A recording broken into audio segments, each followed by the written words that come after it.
Oke, jadi kalau heavy loading itu kita nggak sendirian ya, kita dibantu sama departemen lain ya, contohnya housekeeping, ya kitchen, galley steward, dan dining room.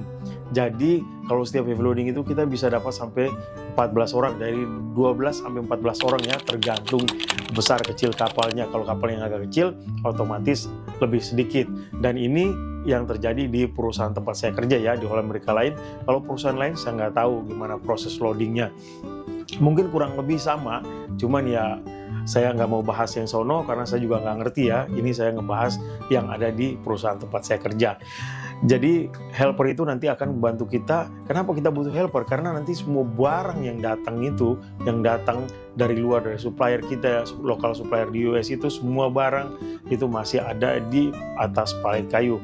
Ini bukan cuma supplier yang dari sini ya, dari US, itu supplier di mana-mana pun seperti itu. Ya, jadi itu barang masih ada di palet kayu, dan otomatis palet kayu nggak boleh dong di dalam ruangan. Jadi kita nanti, mereka helper ini akan bantu kita untuk transfer semua barang itu ke atas palet stainless steel ya. Jadi nanti semua barang dibongkar, ditransfer ke atas palet stainless steel di hari yang sama. Rata-rata kalau pas heavy loading itu kita udah bisa nyelesain sekitar 90% ya, 90% dari total barang yang masuk ke kapal. Karena nanti selebihnya itu anak storeroom yang akan ngeberesinnya. Terus siapa yang akan naikin barang dari luar sampai ke kapal? Itu kita ada stevedores ya, jadi ada union di sini. Ibaratnya kalau di rumah itu kuli pelabuhan lah kasarnya ya. Jadi mereka itu yang akan bantu kita naikin dari darat sampai ke kapal. Dan mereka juga bantu di kapal ya, contohnya pallet jack driver itu dari mereka. Jadi mereka nanti bakal terima di loading platform, itu mereka akan bawa sampai ke storeroom koridor atau provision koridor. Nanti di sana baru diambil sama anak storeroom ya. Dan anak storeroom yang akan bawa barang-barang itu distribusikan ke ruangannya masing-masing sesuai dengan jenis barangnya.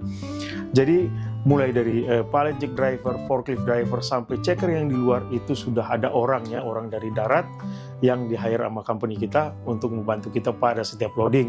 Dan mereka juga akan membantu kita dalam menurunkan luggage dari tamu. Jadi mereka itu ada sampai loading itu selesai. Ya, jadi segitu ya. Setiap heavy loading kita nggak sendirian. Jadi yang pemula, yang baru naik ya, asal tahu aja, jadi loading itu bukan kita sendiri yang kerja, tapi kita dapat bantuan dari departemen lain. Ya pokoknya sampai jam 3 itu biasanya kita sudah mulai slow down, sudah mulai beres-beres, sudah mulai nyapu, sudah mulai buang sampah, mulai securing ya barang-barang yang masih di luar mungkin, yang belum sempat dimasukin, tinggal secure. Cuman biasanya itu pada sampai jam 3 itu kita sudah 90% barang sudah masuk di ruangannya. Oke, jadi segitu dulu video singkat saya tentang heavy loading. Akhirnya, thanks for watching. Sampai ketemu di video selanjutnya. Ciao.